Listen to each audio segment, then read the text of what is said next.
In this lesson we'll have a look at shaders and the node editor. So let's have a look at our shaders. So let's grab this blanket for example, and you can see that we've got a surface shader here. In the surface we've got this shader diffuse BSDF, and that basically means that it's going to apply diffuse shading, which is the shading that we're seeing here, without the shininess. We only have control over the roughness here, so we can increase this to make it less lit and make it look a bit rougher. So you can see here the edges will be shinier, but for the normals the edges will be shinier, but the bits that face towards you aren't going to be as kind of lit. It's not the same as shininess, but it's kind of making it look a little bit like cloth or kind of velvety type texture. So it's quite subtle. So if I turn that up a little bit for this guy, it's going to make it look a little bit more like cloth, so that's fine. You can also map that with a color, as we've seen with this picture. Let's make another window to bring up the node editor. So we're going to click here and we're going to drag down. Okay, and then we're going to change this into the node editor just as we did. Okay, so I can zoom in here. So as long as you've got an object which has got nodes in it, it should appear here. And so if I select this object, for example, you can see that the properties for that object comes up. I've selected the light there, so you can see the light is selected, and that's got a shader as well. It's got an emission shader, as I mentioned earlier. And if we select the floor, for example, you can see that there's nothing showing up because I haven't clicked the Use Nodes button. So if I click on the Use Nodes button and I've selected the floor there, the ground, you can use the outliner if you want to. You can come in here and click it from the list as well if you prefer that, rather than clicking it in here because it doesn't highlight. So you can see we've got our shaders here, and this is basically where we plug in, this material output is where we plug in different shaders to, and the default we've got here is the diffuse shader. So if we want this floor to be shiny, what we can do is change this diffuse to a glossy shader. So change this to a glossy BSDF, and now you can see that it's shiny, and you can see it's got a shiny floor there. If we wanted to blur that reflection a little bit, we can change the roughness attribute here. So if we click and drag, you can make it blurred. So if I just let it update there. So now we have a blurred reflection, which is the most common type of reflection that we get in most surfaces. The highlights you see on objects is pretty much a blurred reflection. If I just turn this down a little bit.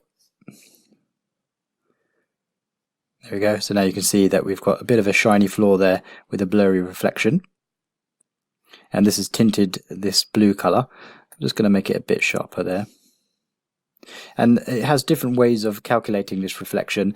This is GGX is the default. These are different methods of calculating the highlight and how bright it is. So GGX is good for close-up stuff, and Beckman is a bit brighter. So if you look at that, the highlights will be a bit brighter here. So I'm going to change it to Beckman there. But what about if we wanted it to be a mix between diffuse and glossy? In order to do that, we need to mix two shaders together. So we can do that in this node editor here. Okay, so the node editor works in the same way as the regular editor, in the fact that you can add objects to this area by clicking on add, and you've got different categories here. So if we go into shader, we can add a diffuse shader. Okay. And then you can see wherever I click, wherever I'm dragging, it's basically following me. And then I can click where I want it to go. So I'm going to put it here. So now we have two shaders here, and we have one input. So these are the outputs. The ones on the right side are the outputs, and the inputs are on the left side. And the color generally goes to the same color. So this means the green color means it's a color coming out. The purple, for example, here means it's a vector. So it's different types of data that you're plugging in. So if you want to connect this up, all you have to do is click and drag. So left mouse button, click, and just drag it over to this slot here, and you can see that it connects up. So now we have this diffuse shader connected up to this. So how do we have both of these at the same time?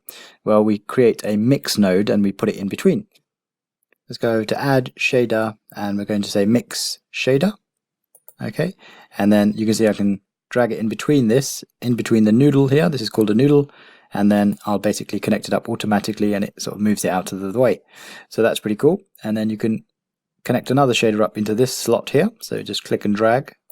And then the mix amount is this slider here. So we're mixing it about half as much. So you can go all the way to the left side, and it will be no reflections, and then you can go to the other side and it will be all reflections.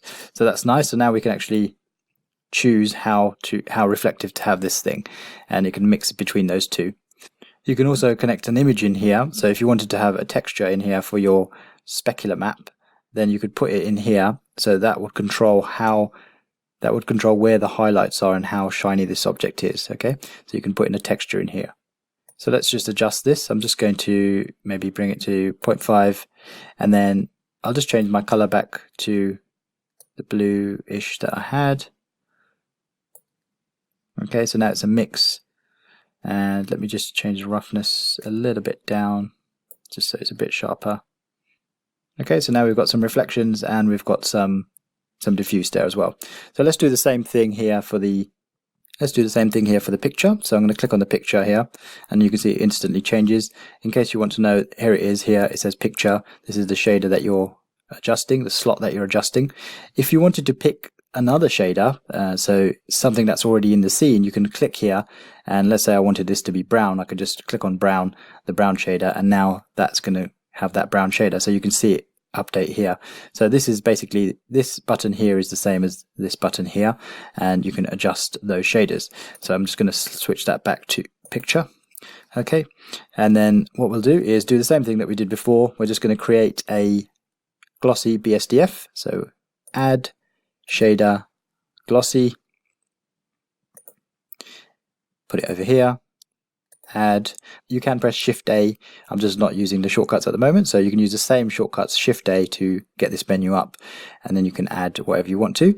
I'm going to choose mix shader. Here we go, and then drag it in between so it connects up automatically.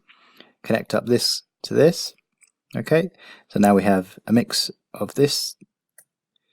So if we drag it to the left, we're going to have totally diffuse. If we drag it to the right, we're going to have totally reflective. So you can pick how much reflections to have. In case you can't see, this is a reflection. If I move around here, you'll see, let me just change this to totally reflective.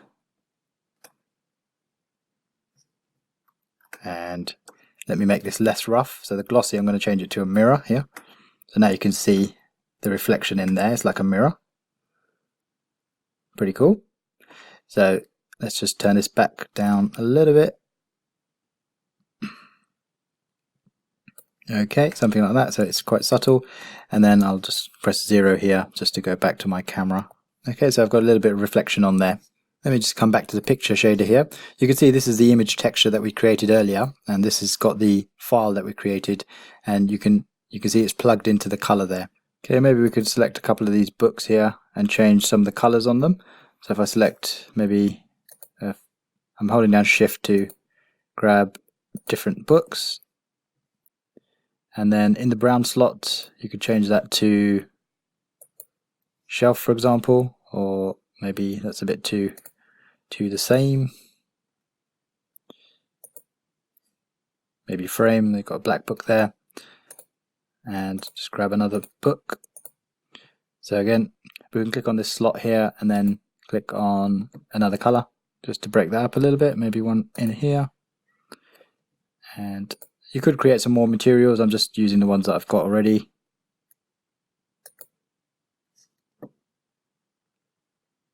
Okay, so we've got a little bit of variation there. Okay, so let me just bring this up a little bit. So in this lesson we had to look at the node editor and how to use it to adjust shaders and mix diffuse and glossy shaders together using the mix shader. So I'm just going to save my scene, file, save as, and save.